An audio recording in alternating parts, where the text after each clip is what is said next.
చాలామందికి కడుపు ఉబ్బరంతో పిల్లలు ఒకవేళ సఫర్ అవుతున్నా, అంటే 6-7 ఇయర్స్ నుంచి పిల్లలు ఎప్పుడైనా సరిగా అన్నం తినకపోయినా కడుపు ఉబ్బరంగా ఉంది అని బాధపడుతూ ఉన్నా, కడుపులో నొప్పి అంటున్నా, అది ఒక్కోసారి నులు పురుగుల వల్ల కూడా కడుపులో నొప్పి ఉబ్బరం రావచ్చు. అలాంటప్పుడు ఏంటంటే వాము తీసుకొని కొంచెం ఒక క్లాత్లో చిన్న మూట కట్టేసి కొంచెం గ్లాస్ వాటర్ స్టవ్ మీద పెట్టేసి గిన్నెలో పోసి ఈ వాము మూట అందులో వేసేసి బాగా బాయిల్ చేసేసి ఆ వాటర్ని చల్లారిన తర్వాత పిల్లలకి 2 పూటలు కానీ తాపిచ్చారంటే ఒక 2 రోజులు కడుపు ఉబ్బరం తగ్గిపోతుంది.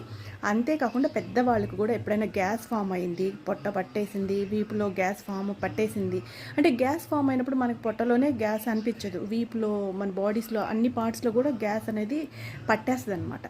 అలా పెయిన్ ఉన్నప్పుడు కూడా ఒక 1/2 టేబుల్ స్పూన్ వాము నోట్లో వేసుకొని జస్ట్ చిటికెడు సాల్ట్ వేసుకొని నవిలి వాటర్ తాగేసారనుకో, గోరువెచ్చని నీళ్ళు, అంతే, జస్ట్ కథం, గ్యాస్ కంప్లీట్గా తగ్గిపోతుంది. భలే బెస్ట్ టిప్ అండి, బాగా వర్క్ అవుతుంది, ట్రై చేయండి.